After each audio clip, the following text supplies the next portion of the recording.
ಕಟ್ಕೊಂಡ್ ಗಂಡ ಅಂತೂ ನನ್ ಮಾತ್ ಕೇಳಲ್ಲ. ನನ್ ಮಕ್ಳಾಗಿ ನೀವು ನನ್ ಹೊಟ್ಟೆ ಉರಿಸ್ತಿರಲ್ರೋ, ಎದ್ದೇಳ್ರೋ. ಜಿತೇಂದ್ರಿಯಂ ಬುದ್ಧಿಮತಾಂ ವರಿಷ್ಠಂ. ಸ್ಕೂಲು ಕಾಲೇಜ್ ಇದ್ದಿದ್ರೆ ಇಷ್ಟೊತ್ತಿಗೆ ಎದ್ದು ರೆಡಿ ಆಗಿರ್ತಾ ಇದ್ರಿ. ಹಬ್ಬದ ದಿನ ಸೋಂಬೇರಿಗಳಾಗಿ ಮಲಗಿದಿರಲ್ಲ, ಎದ್ದೇಳ್ತಿರೋ ಇಲ್ವೋ? ಆತಾತ್ಮಜಂ ವಾನರಯೂತ ಮುಖ್ಯಂ. ಎಲ್ಲ ನನ್ನ ಕರ್ಮ. ನಿಮ್ಮನ್ನೆಲ್ಲ ಎಪ್ಸಕ್ ಹೋಗಿ ನಾನ್ ಮಲ್ಕೊಂಡ್ಬಿಡ್ತೀನಿ ಅನ್ಸತ್ತೆ. ಶ್ರೀರಾಮದೂತಂ ಶಿರಸಾ ನಮಾಮಿ. ಏನಮ್ಮ ಒಬ್ಬಳ ಬೈಕೋತಿದ್ಯಾ? ಮಾವ, ಆಗ್ಲಿಂದ ನಾನು ಮಂತ್ರನೂ ಹೇಳ್ತಿದ್ದೀನಿ. ನಿಮಗ್ ಮಂತ್ರ ಕೇಳಿಸ್ತಿಲ್ಲ, ಬೈಯೋದ್ ಮಾತ್ರ ಕೇಳಿಸ್ತಿದ್ಯಾ? ಅದು ಮನುಷ್ಯನ ಸಹಜ ಗುಣ ಅಲ್ವೇನಮ್ಮ. 100 ಒಳ್ಳೆ ಗುಣ ಇದ್ರು ಅದ್ರಲ್ಲಿ ಒಂದು ಕೆಟ್ಟ ಗುಣ ಇದ್ರೆ ಗಮನ ಎಲ್ಲ ಆ ಕಡೆನೆ ಹೋಗುತ್ತೆ. ಅದನ್ನ ಬದಲಾಯಿಸ್ಕೋಬೇಕು ಅಷ್ಟೇ. ಮಾವ, ನೀವು ಆಡ್ಕೊಳ್ಳಿ, ಅವರು ನನ್ನ ಆಡ್ಕೊಳ್ಳಿ. ಹಬ್ಬದ ದಿನ ಅವ್ರು ಇನ್ನೂ ಎದ್ದಿಲ್ವಲ್ಲ, ಅವ್ರು ಎದ್ದೇಳ್ತಾ ಇದ್ರೆ ಪೂಜೆ ಹೇಗಪ್ಪ ಮಾಡೋದು ಅನ್ನೋ ಸಂಕಟ ನನ್ಗೆ. ಏನು ಅವ್ರು ಎದ್ದೇಳ್ಬೇಕು ತಾನೆ? ಒಂದು 10 ಸೆಕೆಂಡ್ ತಾಳು. ನೀನ್ ಬೇಡ ಅಂದ್ರೆ ಅವರೇ ಎತ್ತು ಬಿಡ್ತಾರೆ. 10 ಸೆಕೆಂಡಾ? 10 ಸೆಕೆಂಡಲ್ಲಿ ಏನಾಗತ್ತೆ ಮಾವ? ಇರು 9, 8, 7, 4, 3, 2, 1. ಬನ್ನಿ ಬನ್ನಿ ಎಲ್ಲರೂ ಬನ್ನಿ, ನಮ್ಮ ಸ್ವಚ್ಛತೆಯನ್ನು ಕಾಪಾಡಲು ಬನ್ನಿ.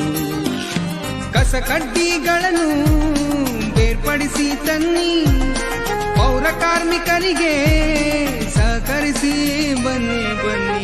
ಕಸದ ಸಂಹಾರ ಸುಖ ಜೀವನದ ಆಧಾರ. ಕೇಳಿದ್ಯನಮ್ಮ, ಇದೇ ಪವಾಡ.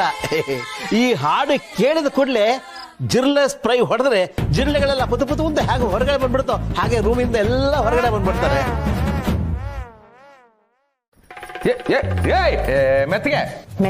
ಮೆತ್ತಗೆ ನಿಮ್ಗೆ ಯಾಕ್ರೆ ಬೇಕು ಊರು ಸಾಬ್ರಿ? ಊರು ಸಾಬ್ರನ್ನೆಲ್ಲ ಕಾಂಟ್ರಾಕ್ಟ್ ತಗೊಂಡಿದ್ದಾನೆ ನಿನ್ ಗಂಡ. ಅಪ್ಪ ಗಿರಿ, ಒಂದು ಒಳ್ಳೆ ಕೆಲಸ ಮಾಡ್ಕೊಂಡ್ ಬಂದ್ರೆ ಬೆನ್ ತಟ್ಟಬೇಕು. ಬೇಡದಿದ್ದವ್ರು ಸುದ್ದಿಗೆ ಹೋದ್ರೆ ಬರೀ ಬೆನ್ನಲ್ಲ, ಇಡೀ ಮೈಂಡ್ ಎತ್ತಟ್ ಕಳಿಸ್ತಾನೆ. ಅದೇ ಮತ್ತೆ ಈಗ ಗುದ್ದು ಬರ್ತೀನಿ ನೋಡು. ಇವಾಗ ಬಾವನ್ ತಪ್ಪೇನೋ, ಅವರು ಪಾಪ ಅಲ್ವಾ, ಅವ್ರಿಗೂ ಗೌರವ ಸಿಗ್ಲಿ ಅಂತ ಒಂದ್ ಮಾತಾಡಿರ್ತಾರೆ ಅಷ್ಟೇ. ನಿಜ ಗೌರಿ, ಬರೀ ಅವರಷ್ಟೇ ಅಲ್ಲ, ಈ ಸಮಾಜದಲ್ಲಿ ನಾನೊಬ್ಬ PC, ಪೊಲೀಸ್ ಕಾನ್ಸ್ಟೇಬಲ್. ನಮ್ಮಂತವ್ರನ್ನ ಈ ರಾಜಕಾರಣಿಗಳು ಮೇಲಧಿಕಾರಿಗಳು ಎಷ್ಟು ಕೆಟ್ಟದಾಗಿ ನಡ್ಸ್ಕಂತ್ರಂದಳಿ ನಮ್ಗಷ್ಟೇ ಗೊತ್ತಿತ್ತು. ಚಿಕ್ಕಪ್ಪ, ನೀವ್ ಪೊಲೀಸ್ ಅಲ್ವಾ? ಪೊಲೀಸ್ ಅಂದ್ರೆ ಎಲ್ರು ಹೆದರ್ಕೋತಾರಲ್ವಾ? ಪೊಲೀಸ್ ಬರೀ ಹೆಸರಿಗೆ ಮಾತ್ರ ಮಗಳೇ. ನಮ್ಮಂತ ಎಷ್ಟೋ ಜನರನ್ನ ಈ ಮೇಲಧಿಕಾರಿಗಳು ತಮ್ಮ ಮಕ್ಕಳನ್ನ ಸ್ಕೂಲಿಗೆ ಬಿಡೋಕೆ, ಅವ್ರ ಮನೆ ಕಾಯೋಕೆ, ಅವ್ರ ಕಾರ್ ತೊಳೋಕೆ, ಅವ್ರ ಹೆಂಡತಿ ಬಟ್ಟೆ ಹೋಗೋಕೆಲ್ಲ ಬಳಸ್ಕಂತ್ರ. ಅಲ್ಲ, ಎಲ್ಲರೂ ಹಂಗಿರ್ತಂದೇಳಿ ಅಲ್ಲ, ಆದ್ರೆ ಹಾಂಗಿಪ್ಪವ್ರು ಕೆಲವರಲ್ಲಿ ಮನುಷ್ಯತ್ವ ಎಂಬುದೇ ಇಪ್ಪುದಿಲ್ಲ. ನೋಡಿದ್ರ, ಕಾಶಿಯವರು ಸರ್ಕಾರಿ ನೌಕರಿಯಲ್ಲಿರೋರು, ಲಾ ಅಂಡ್ ಆರ್ಡರ್ನ ಕಾಪಾಡೋ ಹುದ್ದೆಯಲ್ಲಿರೋರು. ಅಂಥವ್ರಿಗೆ ಹೀಗಾಗಬೇಕು ಅಂದ್ರೆ ಪಾಪ ಪೌರ ಕಾರ್ಮಿಕರು, ಅವ್ರ ಕಥೆ ಏನಾಗಬೇಡ. ಇಷ್ಟೇ ಅಲ್ಲ, ನ್ಯೂಸಲ್ಲೆಲ್ಲ ಓದಿಲ್ವಾ, ಈ ರಾಜಕಾರಣಿಗಳು ತಮ್ಮ ಹತ್ರ ಕೆಲಸ ಮಾಡೋರ ಹತ್ರ ಚಪ್ಪಲಿ ಹಾಕಿಸ್ಕೊಳ್ಳೋದು, ಕೊಡೆ ಹಿಡಿಸ್ಕೊಳ್ಳೋದು, ಈ ಥರ ಎಲ್ಲ ಕೆಲಸಗಳು ಮಾಡಿಸ್ಕೋತಾರೆ.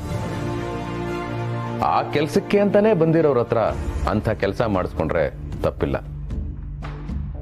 ಆದ್ರೆ ವಿದ್ಯಾವಂತರು, ಒಳ್ಳೊಳ್ಳೆ ಡೆಸಿಗ್ನೇಷನ್ ಅಲ್ಲಿರೋರು, ಅಂಥವ್ರ ಕೈಯಲ್ಲಿ ಇಂಥ ಕೆಲಸ ಮಾಡಿಸ್ಕೊಂಡ್ರೆ ತಪ್ಪಲ್ವಾ? ಅಧಿಕಾರ, ಹಣ ಇದೆ ಅಂತ ಮನುಷ್ಯನನ್ನು ತುಳಿದು ಬದುಕೋದು ಭಾರಿ ದೊಡ್ಡ ತಪ್ಪು. ರೇ, ಹೋಗ್ಲಿ ಬಿಡಿ, ನೀವು ನೊಂದ್ಕೋಬೇಡಿ. ಹಬ್ಬದ ದಿನ ಎಣ್ಣೆ ಹಚ್ಕೊಂಡು ನೆಮ್ಮದಿಯಾಗಿ ಸ್ನಾನ ಮಾಡಿ. ಅಪ್ಪ, ತಾತ ನೋಡು ಅಳ್ತಾ ಇದಾರೆ.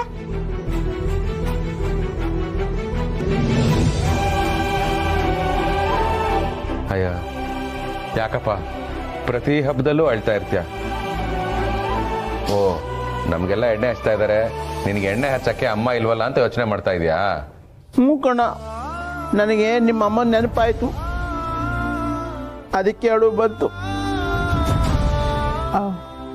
ಮಾವ, ನೊಂದ್ಕೋಬೇಡಿ ನೀವು. ಅತ್ತೆ ಇಲ್ಲ ಅಂದ್ರೆ ಏನಾಯ್ತು? ಈ ಮನೆ ಹೆಣ್ಮಕ್ಳಾಗಿ ನಾವು 3 ಜನ ಇದ್ದೀವಿ, ನಾವೆಣ್ಣೆ ಹಚ್ತೀವಿ. ಗೌರಿ, ಪ್ರಾಣಿ ಬನ್ನಿ. ಯಾಕೋ, ಏನಾಯ್ತೋ? ಯಜಮಾನ್ರೆ, ಅಲ್ಕಾಣಿ ಬರ್ರ ಅದ ಅಟಂ ಬಾಂಬು. ಅಣ್ಣ ನೊಣ ಬರುತ್ತಲ್ಲ ಏನ್ ಮಾಡೋದು? ನೀ ಏನು ಮಾಡ್ಬೇಡ್ಲಿ, ಆಲ್ರೆಡಿ ಎಲ್ಲರೂ ಕಸ ಮಾಡಿ ಹೋಗ್ಯಾರ. ಅಣ್ಣ ಕಸ ಇದ್ರೆ ನೊಣ ಬರುತ್ತೆ, ನಾವು ಕಸ್ಟಮರ್ ಇದ್ರು ನೊಣ ಹೊಡ್ಕೊಂಡು ಕುತ್ಕೊಂಡ್ರಿ ಏನ್ ಮಾಡೋದಣ್ಣ? ನೋಡ್ಲಿ ಪಿಂಗಾಣಿ, ಬೆಂಗಳೂರಾಗಿರೋ ನೊಣಗಳು ಬಹಳ ಸೋಂಬೇರಿ ಅದಾವ. ಅವು ಒಂದು ಜಾಗದಿಂದ ಇನ್ನೊಂದು ಜಾಗಕ್ಕೆ ಹಾರ್ಕೊಂಡು ಹೋಗಾಗಿಲ್ಲ. ಕಾರು, ಬೈಕು, ಹೆಲ್ಮೆಟ್ ಇದ್ರ ಮೇಲೆ ಕೂತ್ಕೊಂಡು ಹೋಗ್ತಾವ. ಅಂತ ಸೋಂಬೇರಿ ನೊಣಗಳು ಇಂತ ದೊಡ್ಡ ಸಿಟಿ ಒಳಗ ಶಂಕರಪುರನ ಹುಡ್ಕೊಂಡು ಇಲ್ಲಿ ಬಂದು ಕೂರ್ತಾವಲ್ಲೇ. ಸುಮ್ಮನೆ ಕೆಲಸ ಮಾಡ. ಅದು ಸರಿನೇ, ಕಸ ಹಿಂಗೆ ಇರ್ಲಿ. ಆ ಶಿವಪ್ಪಣ್ಣ ಅವ್ರ ಮನೆ ಹತ್ರ ನಮ್ಮ ಅಂಗಡಿ ಇದ್ರು ನಮ್ ಸಪೋರ್ಟ್ ಮಾಡ್ದೆ, ಅವ್ರು ಯಾರಿಗೋ ಸಪೋರ್ಟ್ ಮಾಡ್ತಾರಲ್ಲ, ಅದಕ್ಕೆ ಅಣ್ಣ ಈ ಕಸ ಹಿಂಗೆ ಇರ್ಲಿ. ಇಲ್ಲೇ ಕಸ ಬಿದ್ದು ಕೊಳತ ನಾರ್ಲಿ, ಆಮೇಲೆ ಕಾರ್ಪೊರೇಷನ್ ದವ್ರು ಬರ್ತಾರಲ್ಲ ಅವ್ರಿಗೆ ಹೇಳೋನು ನೀವು ಕಸ ತಗೊಂಡೋಗಿಲ್ಲ ನಾವೇನ್ ಮಾಡಿರತ್ತ. ಆಮೇಲೆ ಅವ್ರಿಬ್ರು ಸಸ್ಪೆಂಡ್ ಆಗ್ತಾರ.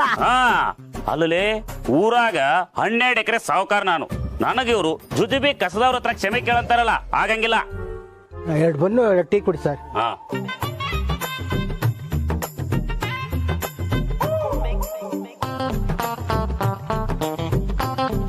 ಅದು ಕಸಾರೆ, ಆ ಕಸ ತುಂಬೋ ಮಂದಿ ಬಾಳ್ ಬೇಜವಾಬ್ದಾರಿ ಇದಾರೆ. ಕಸನ ತುಂಬ್ಕೊಂಡು ಹೋಗಿಲ್ಲ. ನೀವೇನ್ ತಲೆ ಕೆಡ್ಸೋಬೇಡ್ರಿ, ಆರಾಮ್ ಚಾ ಕುಡ್ರಿ. ಬಣ್ಣು ಬಾಳ್ ಫ್ರೆಶ್ ಐತಿ, ತಿನ್ರಪ್ಪ.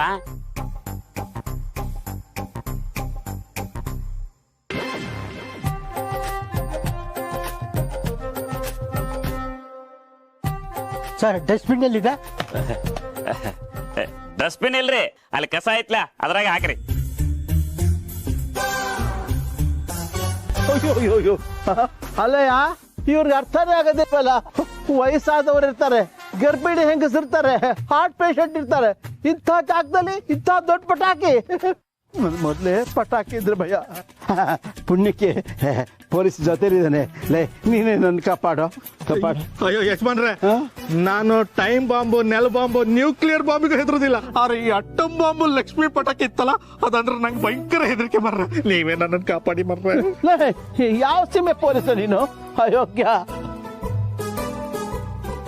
ಲೇ ಕಂದ, ಪಟಾಕಿ ಯಾವ ಸಿಡಿಯತ್ತೋ ಎತ್ತಿ ಮನೆ ಮಾತಾಡ.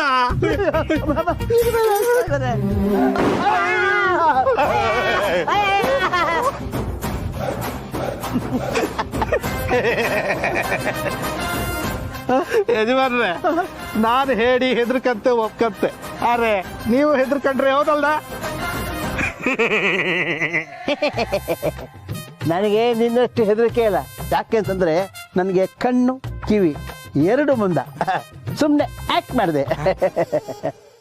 ಎಷ್ಟು ಬೇಜಾರಾಗುತ್ತೆ ಗೊತ್ತಾ ಅಣ್ಣ? ನಾವ್ ಈಸ್ಕೊಳ್ದೆ ಹೋದ್ರೆ ಕಸದ ಬುಟ್ಟಿಲಿ ಅದೇ ನನ್ನ ಸುರ್ತು ತಂದ್ಕೊಡ್ತಾರೆ. ಅದಕ್ಕೆ ತಿನ್ನೋ ಅನ್ನ ಮಣ್ಣಕ್ ಬಿದ್ದು ವೇಸ್ಟ್ ಆಗ್ಬಾರ್ದು ಅಂತ ಇಸ್ಕೊಂತೀವಿ ಅಷ್ಟೇ. ಅನ್ನದ ಬೆಲೆ ನಿಮಗ್ ಗೊತ್ತಿರೋಷ್ಟು ನಮ್ ಜನಕ್ಕೆ ಗೊತ್ತಿಲ್ಲ. ಏನು ಮಾಡಕ್ಕಾಗಲ್ಲ. ಬನ್ನಿ ಬನ್ನಿ ಬನ್ನಿ.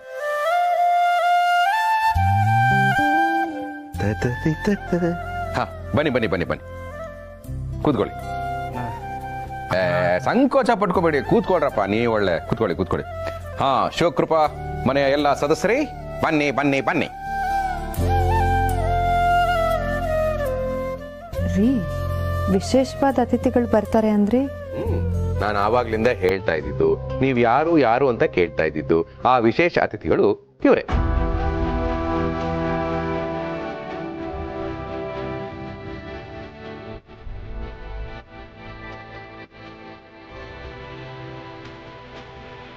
ಅದ್ಯಾಕೆ ಎಲ್ಲರೂ ಬಾಯ್ ಬಿಟ್ಕೊಂಡು ನೋಡ್ತಾ ಇದ್ದೀರಾ? ಆಶ್ಚರ್ಯ ಆಗ್ತಾ ಇದೆಯಾ? ನನಗಾಗ್ತಿಲ್ಲ ಅಪ್ಪ.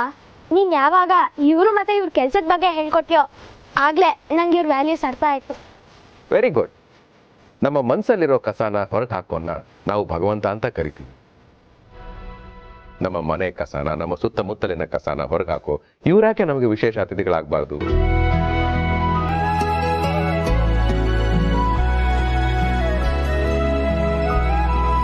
ಅತಿಥಿ ದೇವೋ ಭವ ಅಂತ ಕರಿತೀವಿ. ಹಾಗಾಗಿ ಇವರು ಕೂಡ ನಮಗೆ ದೇವರ ಸಮಾನ. ಎಂಥ ಮಾತು, ಎಂಥ ಮಾತು. ಥ್ಯಾಂಕ್ಸ್ ಅಪ್ಪ. ನಾನು ಯಾರ ಮಗ?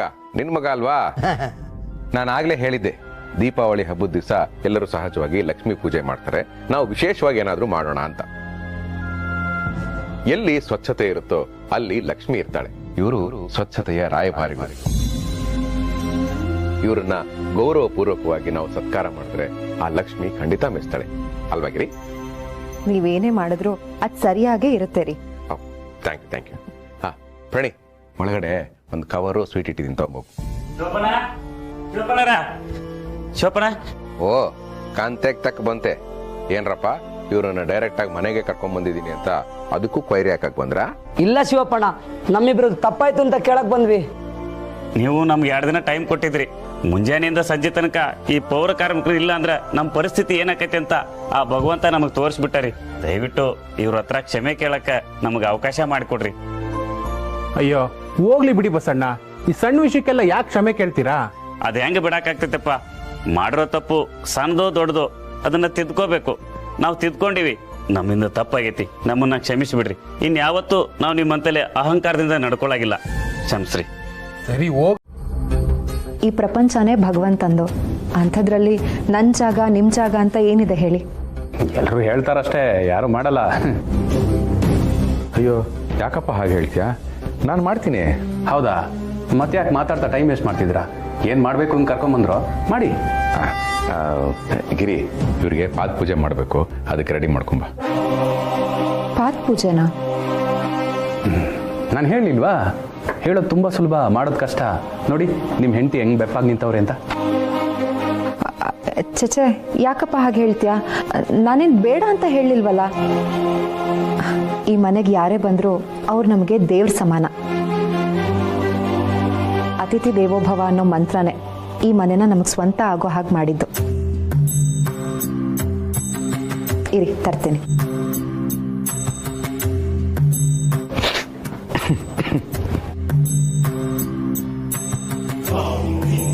ಯಾಕೆ ಸ್ವಾಮಿ, ನನ್ನ ಮೈ ಕೆಟ್ಟ ವಾಸನೆ ಬರ್ತಿದ್ಯಾ? ಸುಳ್ಳ್ಯಾಕೆ ಹೇಳಿ, ವಾಸನೆ ಬರ್ತಿದೆ. ಹಾಗಂತ ವಾಸನೆಯಿಂದ ನಾನು ನಿನ್ನನ್ನು ಅಳಿಯಲ್ಲಪ್ಪ. ಈ ಪ್ರಪಂಚದಲ್ಲಿ ಕೆಟ್ಟ ಆಲೋಚನೆ, ಕೆಟ್ಟ ಬುದ್ಧಿಗಿಂತ ಕೆಟ್ಟ ವಾಸನೆ ದೊಡ್ಡದಲ್ಲ. ಪರವಾಗಿಲ್ವೇ, ತುಂಬಾನೇ ತಿಳ್ಕೊಂಡಿದ್ದೀರಾ ಸ್ವಾಮಿ? ಅಯ್ಯ, ನಾನೇನು ತಿಳ್ಕೊಂಡಿಲ್ಲಪ್ಪ, ಎಲ್ಲ ನನ್ನ ಫ್ರೆಂಡ್ ಹೇಳ್ಕೊಟ್ಟಿರೋದು. ನಾನು ನಮ್ಮ ಮನೆಯವರು ನನ್ನ ಫ್ರೆಂಡ್ ಹೇಗೆ ಹೇಳ್ಕೊಟ್ಟಿದ್ದೇನೋ ಹಾಗೇ ನಡ್ಕೋತಾ ಇದ್ದೀವಿ. ಹಾಂ, ಬಂದ್ಯಾ? ಹಾಂ, ನೋಡಪ್ಪ, ನೀನು ಪೌರ ಕಾರ್ಮಿಕ, ನಿನ್ನಲ್ಲೂ ನನಗೆ ಭಗವಂತ ಕಾಣಿಸ್ತಾ ಇದ್ದಾನೆ. ನಾವು ಮಾಡೋ ಈ ಪೂಜೆ ಭಗವಂತನಿಗೆ ಅರ್ಪಣೆ ಆದರೆ ನಮ್ಗಷ್ಟೇ ಸಾಕು. ಬಾಗಿರಿ, ಕಾಲಿಡಪ್ಪ.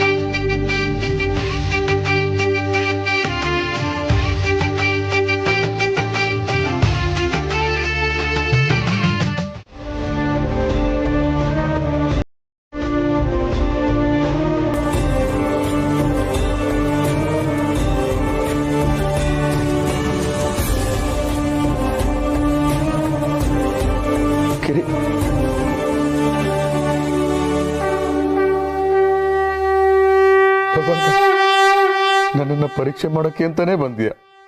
ಖಂಡಿತವಾಗ್ಲೂ ಶಿವಪ್ರಸಾದ್, ಪ್ರತಿ ಸಲದಂತೆ ನನ್ನ ಸ್ನೇಹಿತ ಈ ಪರೀಕ್ಷೆಯಲ್ಲಿಯೂ ಮೊದಲ ಸ್ಥಾನ ಗಳಿಸಿದ್ದಾನೆಂಬ ಖುಷಿ ನನಗಿದೆ.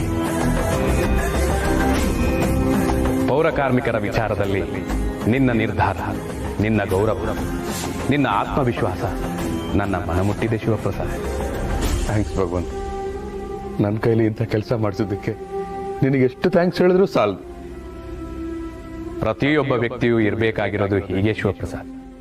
ಆದ್ರೆ ನಾನ್ ದೊಡ್ಡವನು, ನನಗಿಂತ ಹಿರಿಯರಿಲ್ಲ ಅನ್ನೋ ಅಹಂಭಾವ ಅವನಿಂದ ಇಂತಹ ಕೆಲಸ ಮಾಡಿಸದಂತೆ ವಂಚಿತನನ್ನಾಗಿಸುತ್ತೆ. ಧರ್ಮದ ಹಾದಿಯಲ್ಲಿದ್ದವನಿಗೆ ಯಾವ ಕೆಲಸವೂ ಸಣ್ಣದಲ್ಲ, ಯಾವುದು ದೊಡ್ಡದೂ ಅಲ್ಲ, ಯಾವುದು ಅಸಹ್ಯವೂ ಅಲ್ಲ, ಯಾವುದು ಆಶ್ಚರ್ಯವೂ ಅಲ್ಲ. ಕೆಲಸವನ್ನು ಶ್ರಮದ ಆಧಾರದ ಮೇಲೆ ನೋಡುವುದಾದರೆ ಮೂಟೆ ಹೊರುವವನು, ಮನೆ ಕೆಲಸದವನು, ಮನೆ ಕಟ್ಟುವವನು, ದಿನಕೂಲಿ ಕಾರ್ಮಿಕ ಇವರೆಲ್ಲ ಅಗ್ರಸ್ಥಾನದಲ್ಲಿ ನಿಲ್ಲುತ್ತಾರೆ.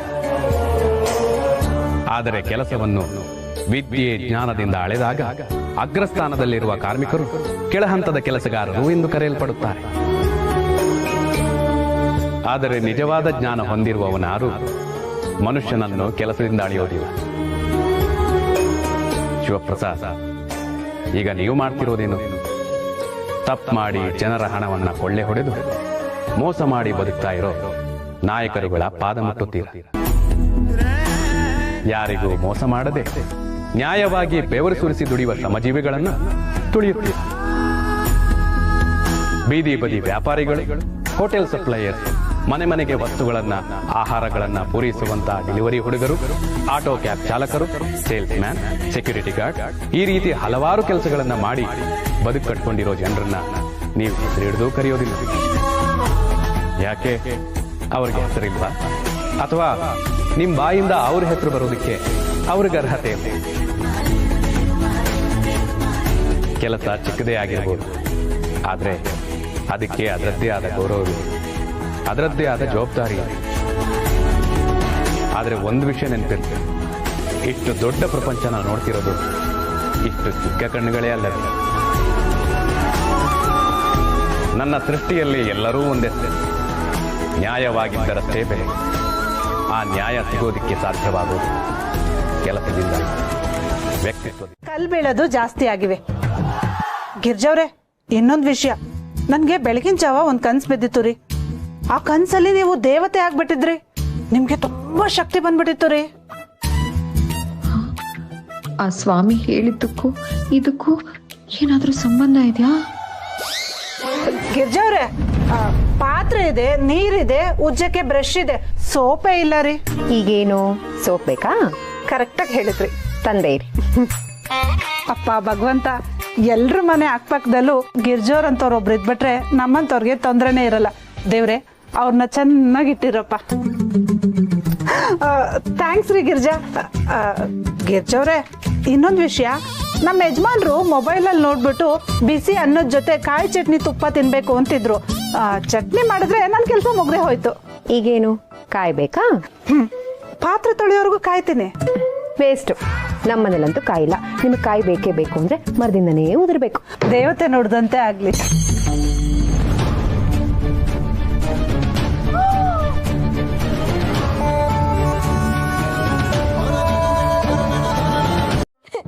ತಾತ, ನಂಗಮ್ಮ ಬೇಕು, ನಂಗಮ್ಮ ಬೇಕು ತಾತ. ಅಮ್ಮ ಬೇಕು ಅಂದ್ರೆ ನಾನೆಲ್ಲ ಕರ್ಕೊಂಬರ್ಲು. ಈಗ ನನಗೂ ಅಮ್ಮ ಬೇಕು, ಕರೆದು ಕೂಡಲೇ ಬರ್ತಾಳೆ. ಕಂದ, ಅಳ್ಬೇಡ ಆಯ್ತಾ? ತಾತ ಹೇಳಿಲ್ವಾ, ಇನ್ ಮುಂದೆ ನಮ್ಗ ಅಪ್ಪನೇ ಅಮ್ಮನ್ ತರ. ಸ್ವಲ್ಪ ದಿನ ಎಲ್ಲ ಅಡ್ಜಸ್ಟ್ ಆಗಿ ಹೋಗತ್ತೆ. ಪ್ರಣಿ, ಏನಾಯ್ತಮ್ಮ? ಸ್ಕಂದ, ಯಾಕಿಬ್ರು ಹೇಳ್ತಾ ಇದ್ದೀರಾ? ಏನಾಯ್ತಪ್ಪ? ಶಿವ, ಅಯ್ಯೋ ನನ್ನ ಕಂದ, ಈ ಚಿಕ್ಕ ವಯಸ್ಸಿಗೆ ನೀನು ಹೀಗಾಗ್ಬಾರ್ದಪ್ಪ. ಇದು ನಮ್ಮ ಕಲ್ಪನೆಗೂ ನಿಲುಕದ ವಿಷಯಪ್ಪ. ಅಯ್ಯೋ ದೇವ್ರೇ. ಏನಪ್ಪ ಹೇಳ್ತಾ ಇದ್ದೀನಿ ನೀನು? ನನ್ಗೇನು ಅರ್ಥ ಆಗ್ತಾ ಇಲ್ಲ. ಗಿರಿಯಲ್ಲಿ ನಂಗಮ್ಮ ಬೇಕು. ಅಪ್ಪ, ಅಮ್ಮ ಬೇಕು ಅಂತ ಸ್ಕಂದ ಹೇಳ್ತಾ ಇದ್ದಾನೆ. ನೀನ್ ನೋಡಿದ್ರೆ ಈ ಚಿಕ್ಕ ವಯಸ್ಸಿಗೆ ಹೀಗೆಲ್ಲ ಆಗ್ಬಾರ್ದು ಅಂತ ಹೇಳ್ತಾ ಇದ್ಯಾ. ಅಂದ್ರೆ ಗಿರಿಗೆ ಏನಾಯ್ತಪ್ಪ? ಗಿರಿ ಸಮಾಧಾನ ಮಾಡ್ಕೊಳ್ಳಪ್ಪ. ಯಾವುದು ನಮ್ಮ ಕೈಯಲ್ಲಿಲ್ಲ. ಗಿರಿ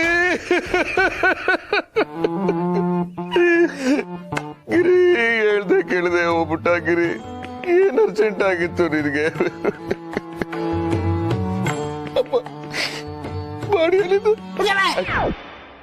ಗಿರಿಜನ್ಗೆ ಏನೂ ಆಗಿಲ್ಲ.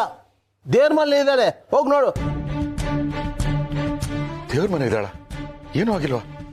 ಮತ್ ನೀವ್ 3 ಜನ ಎಲ್ಲ ಮುಗ್ದೋಯ್ತು ಅನ್ನೋ ತರ ಯಾಕೆ ಅಳ್ತಾ ಇದ್ದೀರಾ? ಮೈಸೂರು ಪಾಕ್ಗೆ ಡಾಲ್ಡಾ ಹಾಕಿರ್ತಾರೆ ಅಂತ ಸ್ಪೆಷಲ್ ಮೈಸೂರು ಪಾಕ್ ತಗೊಂಡ್ಬಂದೆ. 250 ರೂಪೀಸ್ ಕೊಟ್ಟು ಅನ್ಯಾಯವಾಗಿ ನೆಲದ ಪಾಲಾಗೋಯ್ತಲ್ಲ. ಏನಾಗಿದೆ ನಿಮ್ಗೆ? ಯಾಕೆ ಹಿಂಗ್ ಲೂಸ್ ತರ ಅಳ್ತಾ ಇದ್ದೀರಾ? ಅಪ್ಪ, ಅಮ್ಮಂಗೇನೋ ಆಗಿದೆ. ಅವಳು ಒಂಥರ ಆಡ್ತಿದ್ದಾಳೆ. ಅವಳು ವೇಷ ಭಾಷೆ ಎಲ್ಲ ಬದಲಾಗಿ ಹೋಗಿದೆ. ಇವಳು ನಮ್ಮಮ್ಮನೇನಾ ಅಂತ ಅನ್ಸ್ತಿದೆ. ಅದಕ್ಕೆ ನಾವೆಲ್ಲ ಕುತ್ಕೊಂಡು ಅಳ್ತಿದ್ವಿ. ಹೌದು ಕಣೋ, ನೀನೇ ಹೋಗೋಣ. ಅದ್ ನೋಡಿದ್ಮೇಲೆ ನೀನು ನಮ್ಮ ಕುತ್ಕೊಂಡು ಅಳ್ತೀಯ. ನಾನು ಹೇಳ್ತೀನ? ಅಯ್ಯೋ, ಏನಾಯ್ತು ಗಿರಿಗೆ? ಗಿರಿ ಗಿರಿ ಗಿರಿ ಗಿರಿ ಗಿರಿ ಇದ್ಯಾರಿದು? ಯಾರಿದು? ಇಲ್ಲಿ ನೋಡಿ, ನೀವ್ ಯಾರು ಏನು ಅಂತ ಆಮೇಲೆ ಕೇಳಿ ತಿಳ್ಕೊಳ್ತೀನಿ. ಆದ್ರೆ ನಮ್ಮಪ್ಪ ನನ್ನ ಮಕ್ಕಳು ಗಿರಿ ದೇವ್ರ ಮನೇಲಿ ಇದ್ದಾಳೆ ಅಂತ ತುಂಬಾ ಟೆನ್ಷನ್ ಮಾಡ್ಕೊಂಡು ಹೇಳ್ತಾ ಇದಾರೆ. ಇಲ್ಲಿ ಬಂದು ನೋಡಿದ್ರೆ ನೀವಿದ್ದೀರಾ. ನಮ್ಮ ಗಿರಿ ಬಗ್ಗೆ ನಿಮ್ ಹತ್ರ ಏನಾದ್ರೂ ಮಾಹಿತಿ ಇದೆಯಾ ಆಂಟಿಜಿ? ಆಂಟಿಜಿ,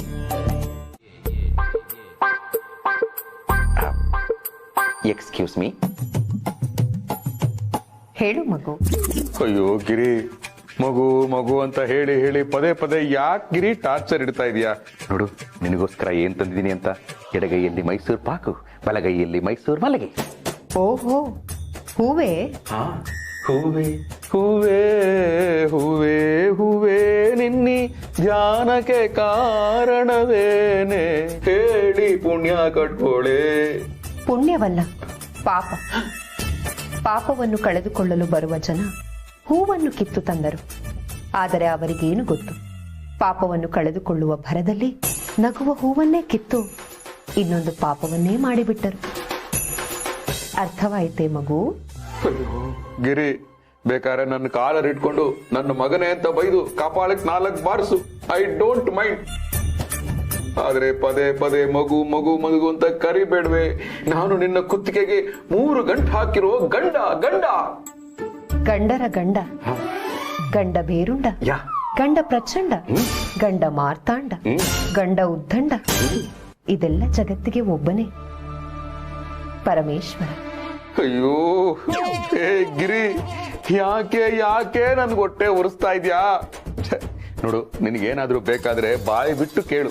ಓಲೆ ಬೇಕಾ, ಸರ ಬೇಕಾ, ಬಳೆ ಬೇಕಾ, ಉಡ್ಯಾಣ ಬೇಕಾ, ಸಾಲ ಮಾಡಿ ಆದ್ರೂ ಕೊಡಿಸ್ಬಿಡ್ತೀನಿ. ಆದ್ರೆ ಈ ತರ ಎಲ್ಲ ಇರಬೇಡ ಕಣೆ.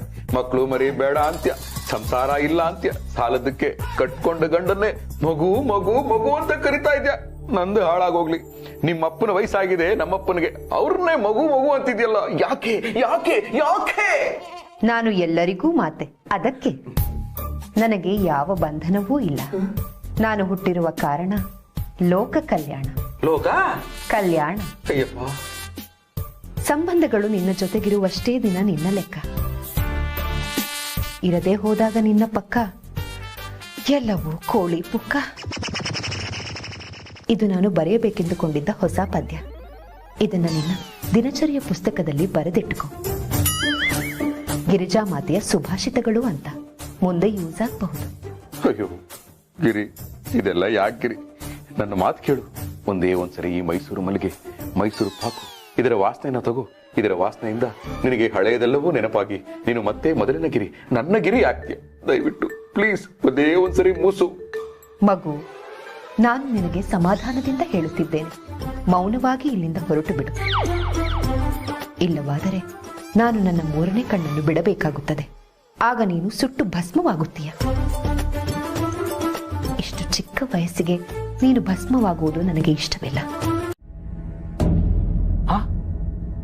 Department in letter. ಅಮ್ಮ ತಾಯಿ, ಪ್ರಮೋಷನ್ ಇಷ್ಟು ಬೇಗ ಕಳ್ಸಿಕೊಟ್ಯಾ?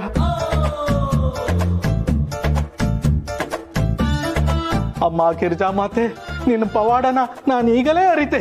ಅಯ್ಯೋ ತಾಯಿ, ಆಶೀರ್ವಾದ ಮಾಡು. ಮಾತೆ, ನಂದೊಂದು ಬೇಡಿಕೆ ಅದ ರೀ. ಹೇಳು ಮಗು. ಮಗುರ್ಯಾ? ನೀನೇ ಮಗು, ಹೇಳು. ನಮ್ ಮನೆ ಅಂತಲೇ ಹೋಗ್ಬೇಕು ಆಂಟಿ ಅದಾಳ್ರಿ. ನಾವ್ ಮುಂಜಾನೆ ಸುಪ್ರಭಾತ ಹಾಕಿದ್ರೆ ಸಾಕು, ಚೀರ್ಲಿಕ್ಕೆ ಶುರು ಮಾಡ್ತಾಳ. ನಮ್ ಮನಿ ಮಕ್ಳು ಅವ್ರ ಮನಿ ಮುಂದೆ ಹೋಗಿ ಆಟ ಆಡಿದ್ರು ಚೀರ್ತಿರ್ತಾಳ. ನಮ್ ಮನಿ ಟಿವಿ ವ್ಯಾಲ್ಯೂಮ್ನ 10% ಇಟ್ರು ಚೀರ್ತಿರ್ತಾಳ. ಆ ಚೀರೋ ಆಂಟಿಯಿಂದ ಮುಕ್ತಿ ಬೇಕ್ರಿ. ಹಂಗೇನಾದ್ರೂ ಮಾಡ್ರಿ ಮಾತೆ. ಚೀರು ಆಂಟಿಯಿಂದ ಮುಕ್ತಿ ಸಿಗಲಿ. ತಥಾಸ್ತು. ಬರ್ತೀನಿ. ಹಲೋ, ಹೌದಾ? ಆ ಚೀರೋ ಆಂಟಿ ಮನಿ ಖಾಲಿ ಮಾಡ್ಕೊಂಡು ಬೇರೆ ಕಡೆ ಹೊಂಟಾಳ. ಆಹಾ, ಅದ್ ಕಟ್ ಮಾಡು. ಆಹಾ ಮಾತೆ, ಗಿರಿಜಾ ಮಾತೆ, ಏನು ತಾಯಿ ನಿನ್ನ ಪವಾಡ. ನಾ ಇಲ್ಲೇ ನಿಂತ್ಕೊಂಡು ಒಟ್ಟಿಗಲ್ಲೇ ನಿನ್ ನಮಸ್ಕಾರ ಮಾಡ್ತೀನಿ ತಾಯಿ. ಅಯ್ಯೋ ಭಗವಂತ, ನನ್ನ ಹೆಂಡತಿನ ಮಾತೆ ಅಂತಾನೆ ಫಿಕ್ಸ್ ಮಾಡ್ಬಿಟ್ರಲ್ಲ ಇವರು. ಇನ್ ಮುಂದೆ ನನ್ನ ಸಂಸಾರದ ಗತಿ ಏನು? ಆಫೀಸಲ್ಲಿ ಬೇರೆ ಕೊಚ್ಕೊಂಡ್ಬಿಟ್ಟಿದ್ದೀನಿ. ಏನಪ್ಪಾ ಮಾಡ್ಲಿ ಇವಾಗ?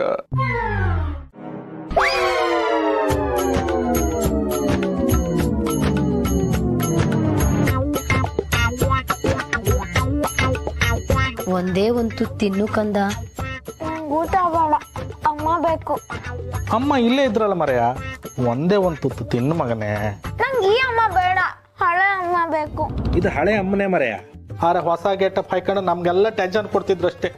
ಚಿಕ್ಕಪ್ಪ, ಅಮ್ಮ ಇದ್ರು ನಮ್ಮ ಪಾಲಿಗೆ ಅಮ್ಮ ಇಲ್ದಿರಂಗ ಆಗೋಯ್ತು.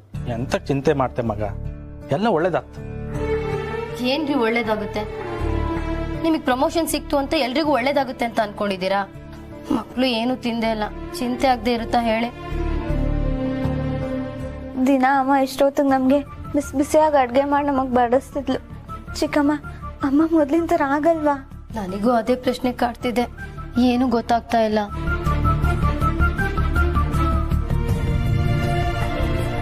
ಗೌರಿ ಅಕ್ಕ? ಅಕ್ಕ ಅಲ್ಲ, ಮಾತೆ, ಗಿರಿಜಾ ಮಾತೆ. ಹೋಗಿ ಒಂದು ಬಾಟಲಿ ನೀರು, ಒಂದಿಷ್ಟು ಒಣ ಅವಲಕ್ಕಿ, 2 ಕಂಬಳಿ ಅಂತ. ಅವಲಕ್ಕಿನ? ಅಮ್ಮ ಸರಿ ಹೋದ್ರು ಅನ್ಸುತ್ತೆ. ನಂಗೀಗ ಅವ್ರು ಅವಲಕ್ಕಿ ಮಾಡ್ಕೊಡ್ತಾರೆ. ನಂಗೆ ಇದನ್ ಬೇಡ ಚಿಕ್ಕಮ್ಮ. ಮಗು, ನಾನಾ? ನೀನೆ. ಅವಲಕ್ಕಿ ನಿನಗಲ್ಲ, ನನಗೆ. ನನಗೆ ಇಲ್ಲಿಯ ಕೆಲಸ ಮುಗಿಯಿತು.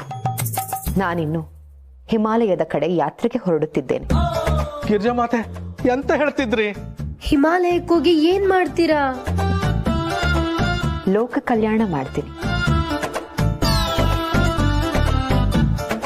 ಆ ಹಿಮಾಲಯ ನನ್ನನ್ನ ಕೈ ಬೀಸಿ ಕರೀತಾ ಇದೆ.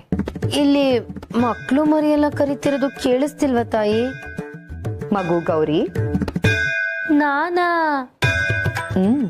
ನೀನೆ. ಕೊಂಚ ಇಲ್ಲಿ ಬಾ. ತೆಗೆದುಕೋ ಈ ಪುಸ್ತಕವನ್ನು. ಏನಕ್ಕ ಇದು?